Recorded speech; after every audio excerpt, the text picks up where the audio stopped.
नमस्ते प्रिय देशवासियों। आज पूरे देश में आम चुनाव 2024 का धूम मचा हुआ है। सभी राजनीतिक पार्टियां पूरे दमखम से इस चुनाव प्रचार में लगी हुई हैं, लेकिन जनता को यह निर्णय लेना है कि 2024 के ताजे तख्त पर किसे बिठाएं। और जनता को ये डिसीजन बहुत ही सूझबूझ के साथ लेना होगा। हमारे देश की जनता काफ़ी परिपक्व है। हमारे देश का लोकतंत्र काफ़ी परिपक्व लोकतंत्र है। 70-80 सालों के अपने लोकतांत्रिक सफ़र के दौरान अनेक बार सत्ता परिवर्तन यह इस बात का सूचक है कि हमारे देश में लोकतंत्र की जड़ें काफ़ी गहरी हैं। लेकिन इस बार 2024 में एक बार फिर से मोदी सरकार ही क्यों? आज हम इस विषय पर चर्चा करेंगे। मैं पहले स्पष्ट कर देना चाहता हूं कि मेरा व्यक्तिगत किसी भी पार्टी से कोई भी संबंध नहीं है, लेकिन देश के वर्तमान परिस्थितियों के अनुसार जो सही हमें लगता है आज मैं उसे आप सबके सामने रखना चाहता हूं। देशवासियों, विपक्षी पार्टियां सरकार की खामियां गिनाने में व्यस्त है और सरकार अपनी उपलब्धियों को गिनाने में व्यस्त है। मोदी सरकार एक तरफ जहां हिंदुत्व के रथ पर सवार है, राम मंदिर बनने के बाद जो हिंदुत्व का उभार आया उसको अपने पक्ष में भुनाने के लिए हमारे भारतीय जनता पार्टी काफ़ी व्यग्र दिख रही है। अगर हम कहें तो राम मंदिर का क्रेडिट उसे मिलना भी चाहिए, क्योंकि इस मंदिर के लिए एक लंबा संघर्ष उसने जो किया है और सनातन को एक बार फिर से देश में मजबूत करने में इस पार्टी की कुछ न कुछ तो भूमिका रही है। लेकिन हम इन मुद्दों को वोट देने का आधार नहीं मान रहे हैं। ऐसा नहीं है कि वोट इस आधार पर वोटिंग नहीं होगी। जनता हिंदुत्व के मुद्दे पर वोट करेगी, लेकिन अगर एक मिनट के लिए इस मुद्दे को छोड़ भी दिया जाए तो भारतीय जनता पार्टी और ढेर सारी उपलब्धियों की चर्चा करती है। मसलन 3 तलाक का मुद्दा, जिसको वो मुस्लिम समाज में एक बड़े रिफॉर्म्स के रूप में देखती है।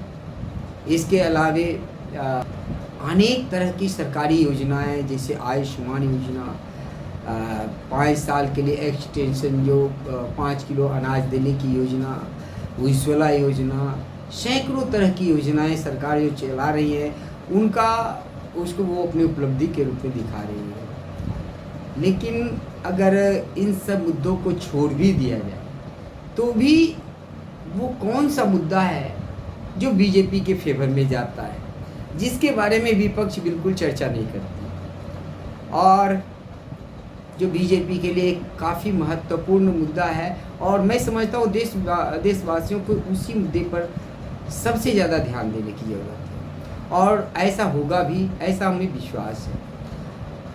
क्योंकि विपक्ष जो मुद्दे गिना रही है, बेरोजगारी का मुद्दा, वह कोई आज का पैदा हुआ मुद्दा नहीं है। जब से देश आज़ाद हुआ, बेरोजगारी, भुखमरी, महंगाई, ये मुद्दे हमेशा रहे हैं और चुनाव को भी प्रभावित करते रहे हैं। ऐसा नहीं है कि मुद्दों का कोई असर नहीं होता, ये मुद्दे रहे हैं और आगे भी रहेंगे। सरकारें चाहे किसी की भी बने, पूरी तरह से बेरोजगारी समाप्त होने वाली है नहीं, महंगाई समाप्त होने वाली है नहीं, तो जनता को अब ये मुद्दे उतने आंदोलित नहीं करते। 2014 में भ्रष्टाचार का एक बड़ा मुद्दा सामने आया था।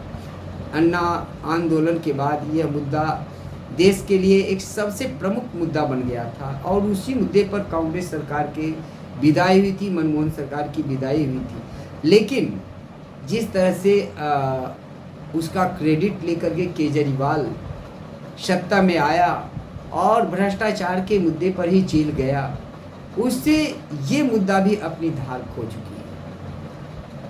तो अगर विपक्ष के इन मुद्दों को कुछ मिनट के लिए सही भी मान लिया जाए और सरकार के बाकी सारी उपलब्धियों को दरकिनार भी कर दिया जाए, तो एक ऐसा मुद्दा है जिसके कारण मैं समझता हूँ कि समस्त देशभक्त लोगों को, जिसको अपने देश की चिंता है, उन्हें बीजेपी को ही वोट करना चाहिए। और वह मुद्दा है सरकार के, एक मजबूत सरकार के, एक अस्थाई सरकार के।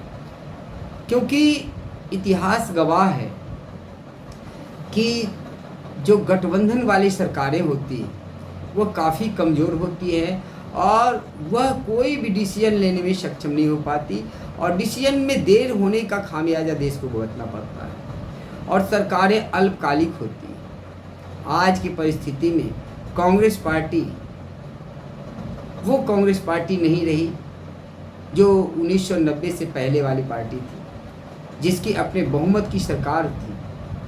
हमने गठबंधन सरकार के कई प्रयोग देखे।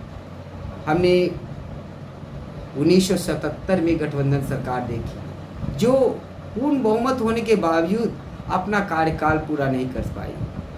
हमने 1990 में बीपी सिंह और चंद्रशेखर के गठबंधन की सरकार देखी, जो बिल्कुल नहीं चल पाई। हालांकि नरसिम्हा राव, अटल बिहारी वाजपेयी और मनमोहन सिंह की सरकार ने अपना कार्यकाल पूरा किया, लेकिन इसलिए ये पार्टियां ये सरकार पूरा कर पाई क्योंकि गठबंधन की जो सबसे बड़ी पार्टी थी उसके पास ये आंकड़ा काफ़ी बड़ा था। और आज के परिस्थिति में हमें नहीं लगता कि विपक्ष की सबसे बड़ी पार्टी कांग्रेस पार्टी 200 सीटों से ऊपर ला पाएगी। अगर कांग्रेस पार्टी 100, 120, 25 सीटें लाती है और किसी तरह से सरकार बना भी लेती है, तो बाकी सभी पार्टियां उन्हें ब्लैकमेल करेंगी। इतिहास गवाह है कि ये क्षेत्रीय दल हमेशा ब्लैकमेल करते रहे।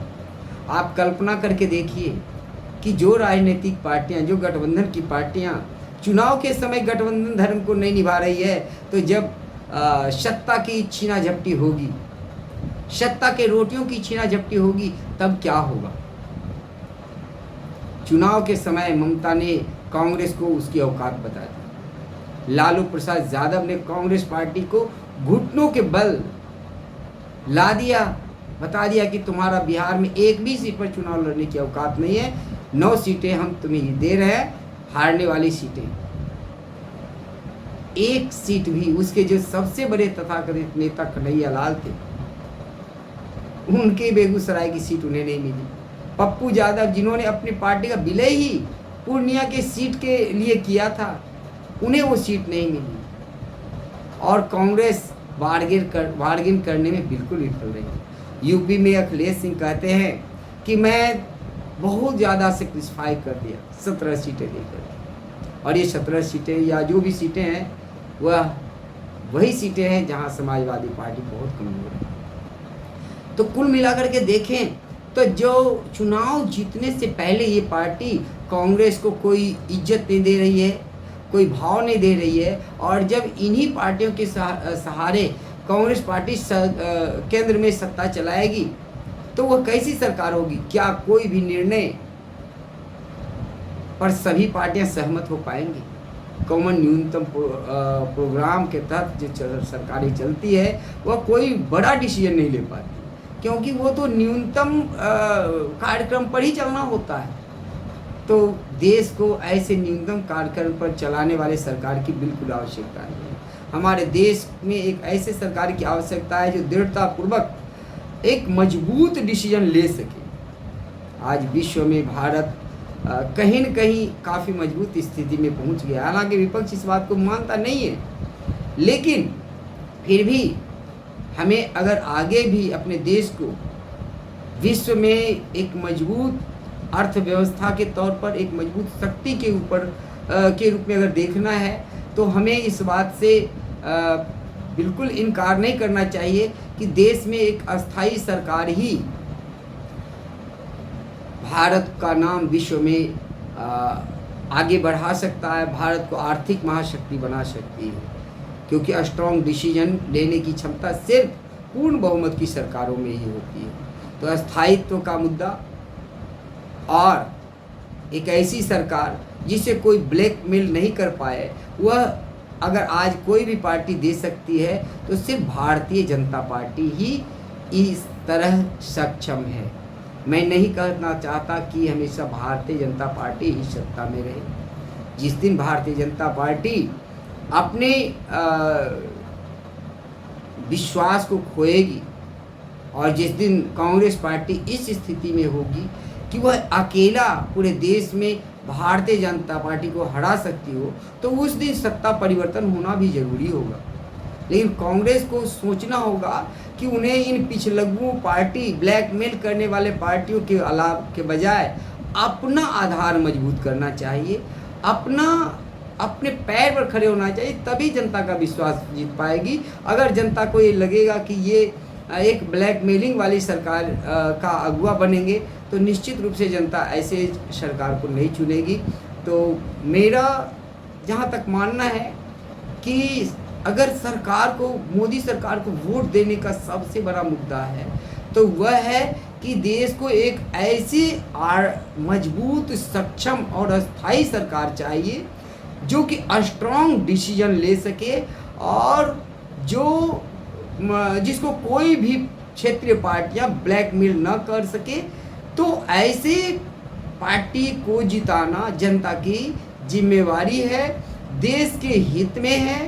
और इसीलिए मैं एक बार फिर से दोहराना चाहूँगा कि ऐसा करने में सिर्फ देश की एक ही पार्टी सक्षम है आज के तारीख में, और वो है भारतीय जनता पार्टी। और इस बात को सभी लोग समझते हैं और उम्मीद भी है कि एक बार फिर देश में एक मजबूत सरकार आएगी और देश को एक नई ऊंचाइयां तक ले जाएंगी।